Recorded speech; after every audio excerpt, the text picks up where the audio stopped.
Hello. Hello. Welcome to Film Explorer. Film Explorer.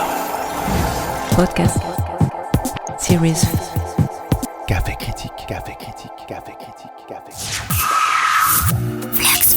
Fluxfort. Mécanisme velouté. Mixage fusionnel. Au festival Entrevue avec la journaliste Öykü Sofuoglu et le metteur en son Olivier Legras pour vous proposer une émission un peu spéciale puisque Giuseppe Di Salvatore, critique, auteur, philosophe, créateur de filmexplorer.ch vient de nous rejoindre et qu'avec lui on va revenir sur une programmation ayant toute son importance dans un festival comme Belfort qui, vous le savez, met l'accent sur les premiers films. Je veux parler de la sélection internationale court et moyen métrage. Et justement, avant de resserrer la focale sur 3 de ces films, puis d'élargir la discussion critique à l'ensemble de la sélection, peut-être commencer par un premier sentiment global sur cette dernière, à forte dominante française cette année, 7 films produits par la France sur 10, auxquels il faut ajouter 2 courts-métrages américains et un chinois. Je crois, Giuseppe, que tu voulais nous en dire quelques mots comme ça. Merci d'abord de m'inviter sur cette plateau. Oui, justement, Film Explorer et moi personnellement est très attentif au court-métrage, moyen-métrage, que je trouve vraiment une dimension d'expérimentation très souvent, mais pas seulement par rapport au cinéma et l'occasion aussi de découvrir de nouveaux talents. Alors, c'est vrai, en arrivant ici à Belfort, à Entrevue, on est un peu surpris d'avoir en sélection, alors je ne sais pas combien c'est un choix curatorial ou combien c'est juste la chance de 2025, avec une majorité de productions françaises assez écrasantes et avec justement deux, trois films des États-Unis, avec cette exception chinoise qui d'ailleurs, je pense, ce sera le sujet de notre discussion que nous avons assez aimé. Alors, ce ne serait pas l'occasion maintenant de faire des bilans avec un programme relativement petit comme celui-là avec une dizaine de films.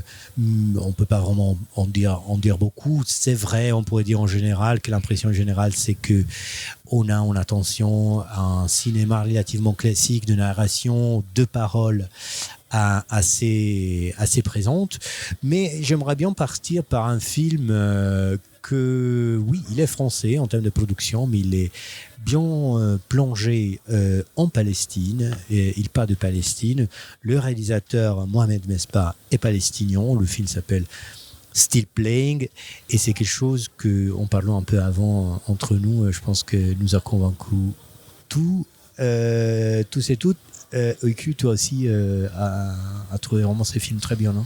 Oui, surtout après le génocide d'Israël systématique sur les peuples palestiniens, je suis plus attentif et plus intéressé par le film tourné sur les Palestines, disons.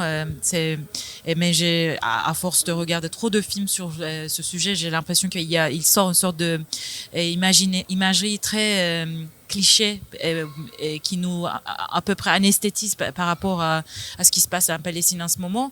Et ce film, comme peut-être que tu vas t'en souvenir, il y a le parcours de l'année dernière, nous montre notre visage de la Palestine, même si le film en soi ne se passe pas en Palestine parce que c'est en Cisjordanie, à Gaza, qu'on parle très souvent. Cisjordanie, c'est une autre région qui est un peu plus à l'abri du conflit armé, même si on entend le bruit de loin. C'est vraiment à la porte souvent de leur village, donc c'est au bord de leur sac intime. Mais le film nous montre que malgré tout, on peut transcendre la violence et le transformer quelque chose de créatif, quelque chose qui nous nourrit, qui continue à la population, parce que je pense l'accent mis sur le peuple palestinien, surtout c'est aux enfants. Les enfants sont plus attaqués, plus meurtriers par les Israéliens, et j'ai l'impression qu'il y a aussi une imagerie très sombre sur l'avenir de ces enfants.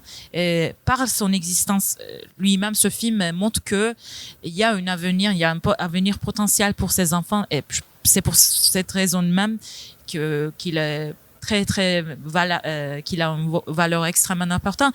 Mais il y a aussi un côté très conscient de son le cinéaste Mohamed, il est très conscient de sa propre distance par rapport au sujet, qui est un développeur on dit développeur en français j'espère, de jeux sur l'ordinateur, et qui aussi travaille sur des robots avec ses enfants. Donc c'est un sujet en tant que sujet de film, donc sujet filmé, très intéressant. Il a un côté très sombre, très mélancolique, et triste dans son visage, dans ses yeux.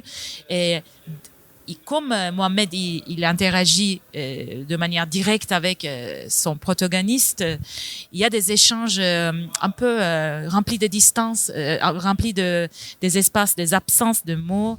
Et là, quand il dit à la fin, toi, tu vas rentrer après 3 mois, c'est quoi le normal? Ça me fait beaucoup, beaucoup toucher. Donc, j'ai trop parlé, Giuseppe, mais si non, tu veux... tu as introduit vraiment beaucoup de thèmes que je trouve aussi passionnants et très centrales de ce film. Justement, j'ai beaucoup aimé comment, justement, ces dimensions clichés que tu dis et le fait de proposer un autre visage, une autre réalité de la Palestine centrée sous la modernité, sous la technologie, parce que justement, tu as rappelé les enfants de le protagoniste Rached Abouidef font des compétitions de robots.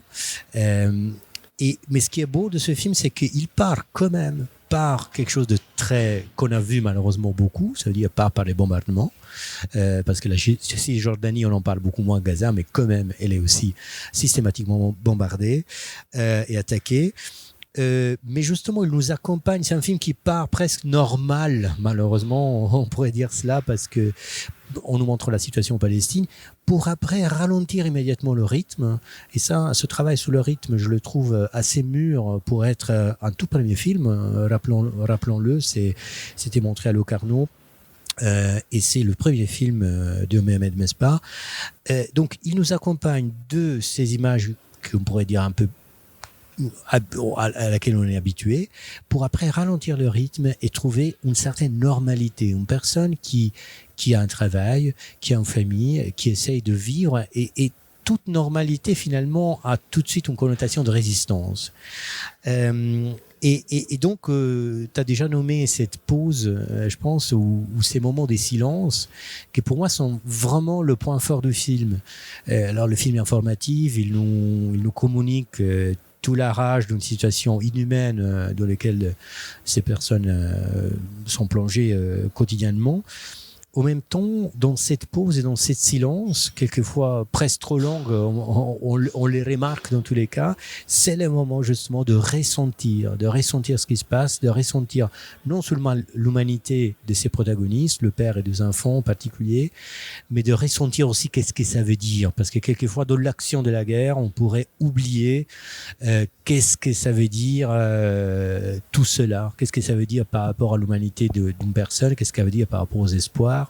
Et je pense que dans ces silences, je termine là-dessus, j'ai trouvé très fort, il fallait ces silences pour sentir quelque chose de énorme et vraiment qui donne le frisson quand le Rachid nous dit « j'ai peur d'aimer » finalement, il nous dit « j'ai peur de m'attacher » parce qu'il vient d'avoir un troisième enfant tout petit et il a pris des mois pour accepter d'aimer, de faire rentrer dans ses émotions, dans son affection ces petits enfants, parce que cette peur évidemment est la peur après de se retrouver avec un enfant perdu. Tu parlais de moments de silence, mais parce que c'est un mot qui est exprimé justement dans le film, parce que quand on parle de distance, c'est aussi il y a des moments où on voit le jeu vidéo produit par Rachid regardé par des créateurs de YouTube qui se concentrent plutôt sur les jeux vidéo, qui jouent le jeu et qui commentent là-dessus. Il y a 3 youtubeurs qui parlent et ils sont par leur distance discursive et politique par rapport au jeu tellement déstabilisant quand on regarde, parce que l'un d'entre eux sait que c'est créé par un développeur palestinien. Mais à la fin, il dit, après, à la fin du jeu, qui est assez, disons, sombre, il dit faisons un moment de silence pour les âmes perdues, et après il boit de son boisson. Donc cette distance, cet écart entre la tonalité de nos expériences en tant que spectateurs et ce que Rachid vit là-bas est aussi un point qui m'a beaucoup frappé et marqué. Oui, absolument. Et je trouve c'est une façon aussi de jouer sur une certaine ambiguïté du jeu vidéo, une ambiguïté parce que on le sait bien, aujourd'hui, ce type de guerre, on le fait un petit peu comme du jeu vidéo. Il y a les personnes qui guident les drones qui vont tuer des populations entières. Bah, c'est derrière un écran qui font tout cela. Donc, je pense le choix de ce développeur, non seulement pour sa force humaine est très forte, mais aussi parce que on sent aussi que lui-même se pose des questions. Qu'est-ce que c'est cette virtualité de la violence, souvent quelque chose qui passe souvent dans les jeux vidéo, et en même temps, lui, il se l'approprie pour la détourner, pour faire une expérience, justement, l'expérience traumatique du peuple palestinien, et c'est très intéressant, c'est très jeune. La reaction video, c'est quelque chose de aussi très répandu chez la jeune génération, et c'est très beau de voir justement comment quelque chose qu'on est habitué à faire et à voir, c'est-à-dire la violence dans les jeux vidéo, ça devient vraiment quelque chose qui touche et qui laisse bouche bée. Alors, ce qu'on pourrait dire aussi en parlant des images, c'est que c'est un film qui réfléchit sur ce qu'on fait des images de la guerre. Parce que dans le film est intégré des moments où on voit effectivement des images de massacres qui circulent sur les réseaux sociaux, sur Instagram.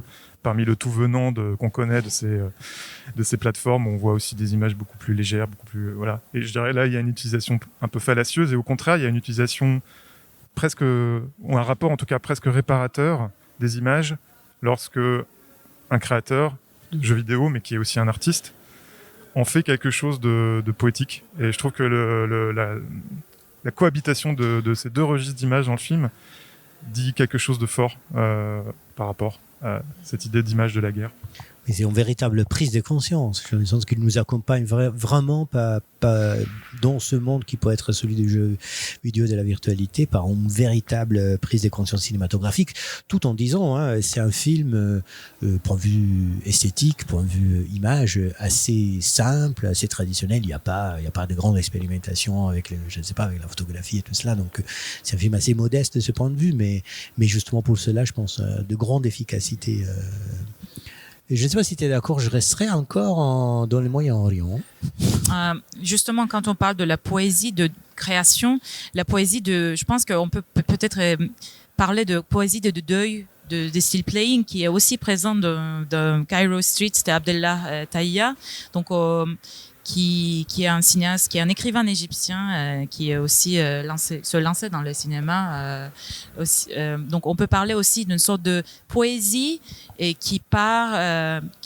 dont le point de départ est le perte de quelqu'un et le recherche à travers les images de quelqu'un.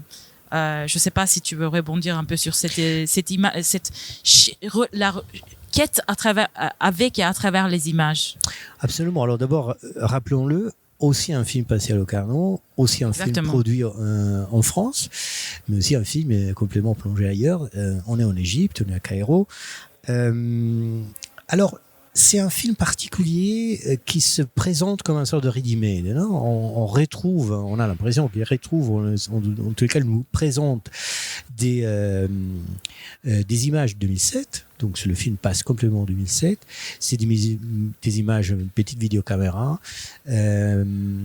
Et justement, c'est un film que, je dirais,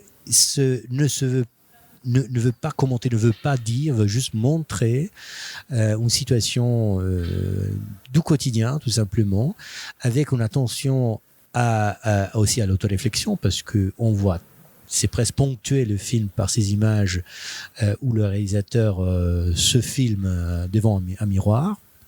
Donc, c'est un film assez énigmatique, je dirais, pour longtemps, où on a ces dimensions intimistes qui émergent lentement, la relation avec un amant, l'amant du réalisateur lui-même, et après on a l'insertion des images de Youssef Chahine, d'ailleurs la toute dernière image apparemment qui était filmée de Youssef Chahine, qui nous a laissé il y a quelques temps.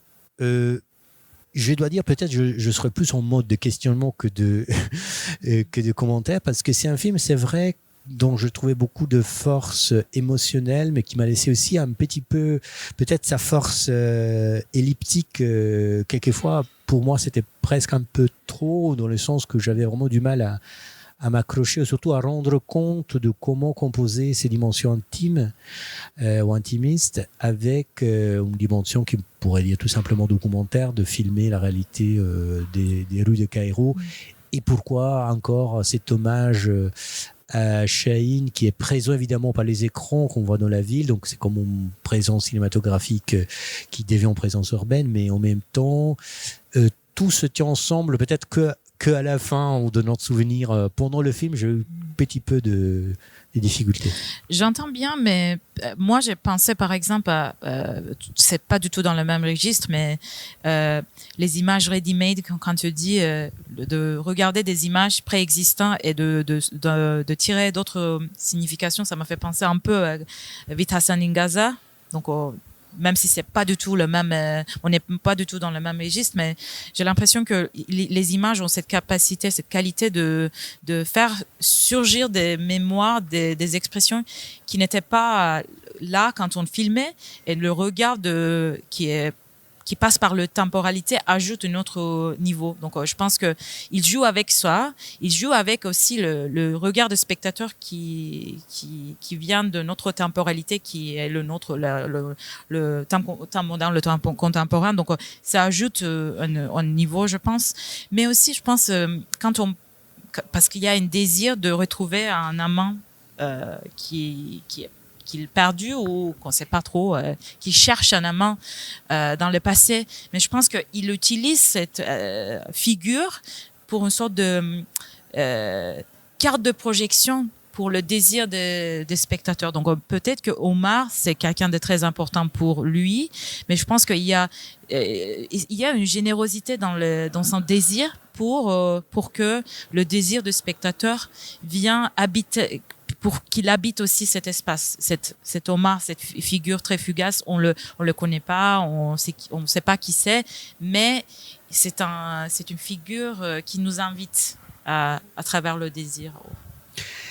Oui, je vois bien. C'est une belle. Est-ce que j'étais convaincue? Non, c'est une belle lecture, je pense, du film. Mais je suis d'accord. Pardon, je suis d'accord avec Chahine, peut-être. Je te rejoins sur ce point.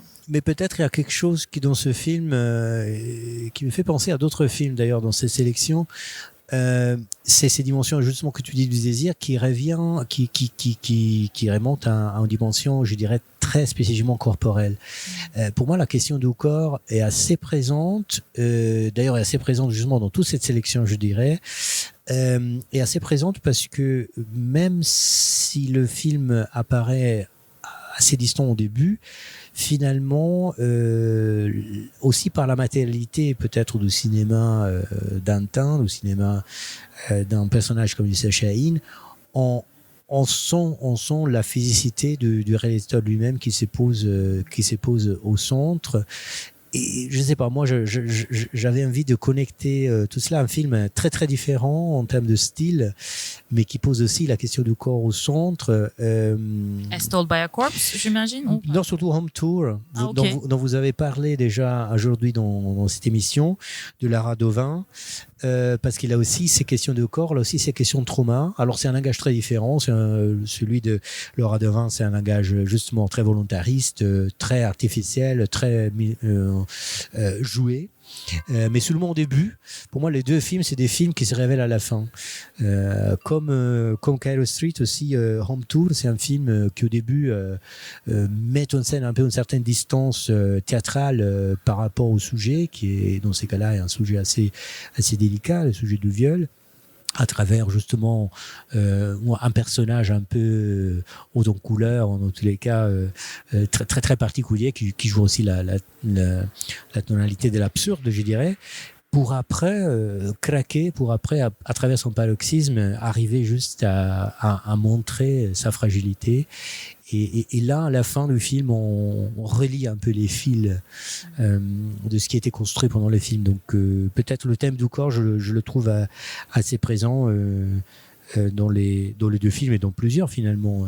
Un autre que je viens de citer, c'est As Told by a Corpse aussi, je pense, jouant un peu dans cette thématique, mais plus dans la matérialité de l'image, parce que c'est un travail, d'ailleurs, un court-métrage très court, le plus court dans la sélection, qui part aussi sur un archive familial et qu'on sent une vraie matérialité, comme si les corps hantent la matière même de la pellicule. Peut-être ça rejoint plus dans Cairo Street sur la matière d'image que le sujet lui-même, comme c'était le cas pour Home Tour, qui n'est pas vraiment le sujet, qui ne sont pas similaires, mais plus sur le sentiment, la structure narrative, comme tu disais. Absolument. As Told by a Corpse, film américain, 5 minutes de Yes Sola, justement met en scène et réfléchit sur le corps comme fardeau, je dirais d'abord. Le corps encore noir. Et c'est intéressant que la réalisatrice Rivion a son corps à la naissance, donc à son corps de bébé, pour après revenir au présent et à une tentative de libération aussi de ce corps qui est joué un peu voilà, avec des superpositions justement, avec un travail vraiment sur la matière de la pellicule et comme tu dis, pour moi c'est un entre-deux. D'un côté, ces dimensions de corporalité, c'est dans la pesanteur, dans la ruvidité qui est aussi la réalité cinématographique de la pellicule, et en même temps ce désir de se libérer qui passe par une danse, d'ailleurs aussi comme dans Home Tour aussi, ça passe par une danse libératoire, mais qui en même temps révèle une autre dimension qui n'est pas corporelle, mais plutôt sociétale et familiale, justement, la pression en tant qu'adulte que la société lui fait par rapport à son choix de genre, parce que justement, on comprend que une personne homosexuelle. Je trouve que ce thème du corps, oui, évidemment, c'est aussi dans Detective Smalet, sur lequel on pourrait certainement aussi discuter. Mais même si c'est pas si évident, je trouve que la question du corps revient aussi pour ce film chinois, Listen to the Moon, Shile Feng, chinoise d'ailleurs, qui a aussi fait une partie de ses études en Belgique, donc on se rapproche. Pourquoi le corps ? Il s'agit d'une histoire d'une fille qui cherche sa fortune. Jeune fille de peut-être 20 ans, je ne sais pas, qui cherche sa fortune dans une grande ville, beaucoup de grandes villes chinoises. Ville d'ailleurs qui est assez présente justement par son dimension un peu, je dirais, classique, chaotique, beaucoup de lumière, images de nuit, justement avec des lumières, etc. Donc une image de la Chine pas nécessairement critique, sauf que pour la difficulté de trouver travail, etc., de trouver sa position.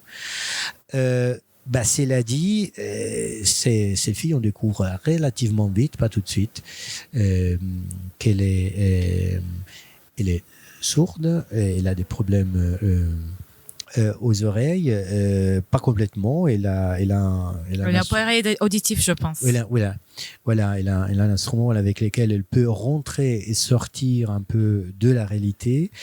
Et ces rentrer et sortir, c'est quelque chose que le film, la réalisatrice a réussi à faire très bien aussi en termes cinématographiques, parce qu'on a aussi on rentre et on sort par rapport au son de la ville, par rapport au son aussi en première personne de la protagoniste. Et ça, pour moi, ça donnait à ce film une alternance de action et contemplation qui lui donne tout son rythme et toute sa force, parce que le film est un rythme très, très, très, très, très fort.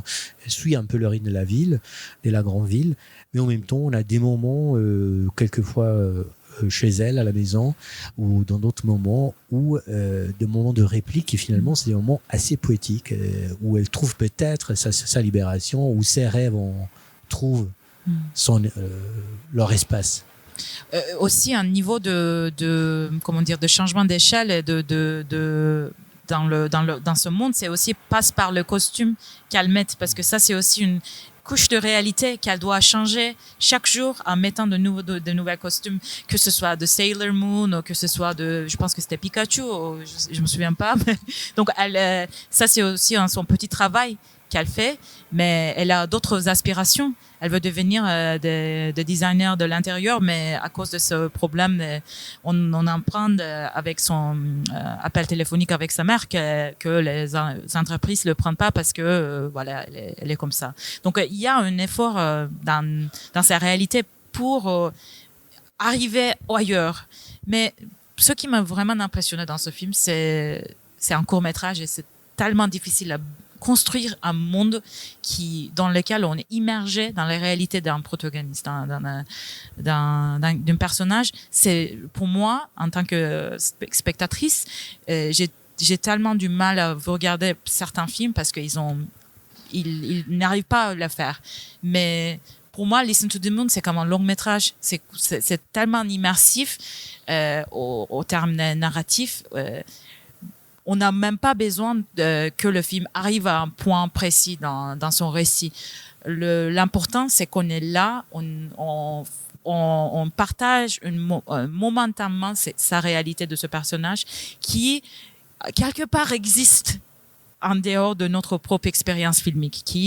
Je pense que le réussite des personnages, c'est qu'elle a réussi à faire exister sa protagoniste. Je suis totalement d'accord et je me demande si finalement c'est vraiment un petit peu l'absence de mots qui nous permet cette immersion. Justement, contrairement à un certain cinéma narratif qui est un cinéma de parole, là le parti pris d'un personnage qui ne parle pas vraiment ou par signe, justement nous plonge directement dans la physicité, le corps, la question du corps évidemment, mais dans la physicité de ce personnage, donc la immersion. Bon, après, j'ajouterais, parce que je suis totalement d'accord que l'effet, c'est l'effet d'un long métrage, dans tous les cas d'un film accompli, pas d'un petit film qui regarde à d'autres types de réalisations. La réussite, c'est aussi parce que c'est un film complexe. C'est un film qui réussit à exprimer une atmosphère très spécifique, très physique autour de ces personnages très bien joués d'ailleurs. En même temps, c'est un film qui réussit à parler de la famille, de la société, de la situation du travail, tout en restant aussi un film qui parle d'une personne individuelle en tant que spécifiquement individuelle. Donc, je pense que c'est un film tout simplement mûr. Hein. C'est quelqu'un qui a réussi à mettre ensemble la complexité de très différents niveaux de lecture qu'on pourrait donner nous en tant que spectatrice, et en même temps, justement, avoir cette plongée qui est une plongée esthétique, physique. Une dimension qui saute aux yeux dans cette sélection, c'est aussi une sorte de syndrome de court-métrage qui à travers l'image même du film, dit que moi, j'ai fait un court-métrage. Parce que quand il y a une sorte de contexte qui est très nu et qui est un peu, parce que ces personnages évoluent dans une sorte d'atmosphère réaliste qui dépasse le cadre du film. Alors que quand il y a un court-métrage, souvent on est très serré dans une réalité, un appartement très vide, une sorte de slice of life, une sorte de vignette où on n'arrive pas à imaginer en dehors de ce que peut arriver à ces personnes, parce qu'ils sont cernés dans les réalités du court-métrage. Alors que je pense, elle, la cinéaste, imagine dès le départ que cette personne existe en dehors de son univers discursif, son univers esthétique. Donc, c'est pour ça que le réalisme fonctionne. Alors que je pense que tous les films narratifs dans la sélection, ils partent d'une prémisse, un concept. Ce sont des œuvres conceptuelles plus qui prétendent être narratifs. Donc, c'est par des prémices, des hypothèses ou des concepts qu'ils essayent de prouver ou aborder à travers des histoires. C'est pas pour parler des personnages, mais pour plus parler de concept. Je sais pas si tu... Ouais, j'entends ce que tu dis. Peut-être je reformulerai par ces distinctions qui pourrait être la distinction entre expression et vouloir dire. Pour moi, ce qui souvent ne marche pas dans les films en général, mais les courts-métrages encore plus peut-être, parce que quelquefois on a peu de temps dans les courts-métrages, donc on veut dire plus, on veut faire passer un message. Alors c'est clair, un film veut toujours quelque chose, mais tout l'art c'est de ne pas montrer qu'on veut dire. Donc je pense que quelquefois, on a certaines fois dans le cinéma narratif la tendance à ne pas réussir à cacher le fait de vouloir dire quelque chose. Et tandis que je pense dans un film comme Listen to the Moon, on est dans une dimension expressive, on a la sensation que le cinéma que nous regardons à l'écran, c'est un cinéma qui vient des viscères. C'est un cinéma qui vient vraiment d'une urgence d'expression, et pas justement une idée qu'on veut faire passer. Et peut-être ça, voilà, c'est quelque chose qui me fait penser à voilà, peut-être à la force de ces films sur lesquels on a discuté finalement, que c'est les trois, je dirais, Listen to the Moon, Cairo Street, Still Playing, mais aussi justement des références à Home Tour et à Soul Bay Honorable Corps, mentions. oui, voilà, qui vraiment nous apporte un vrai cinéma malgré la courte forme. Eh ben, merci beaucoup, Giuseppe Oiku, de nous avoir apporté vos regards et vos réflexions sur cette programmation. C'est la fin de cette journée d'interview et de plateau radio à Fluxfort. Et on se retrouve demain. À demain. Merci beaucoup. Demain. Merci. Fluxfort, Mécanisme velouté, mixage fusionnel. Film Explorer. Thank you for listening to podcast series Café Critique. Café Critique, Café Critique, Café Critique. Stay tuned on Film Explorer.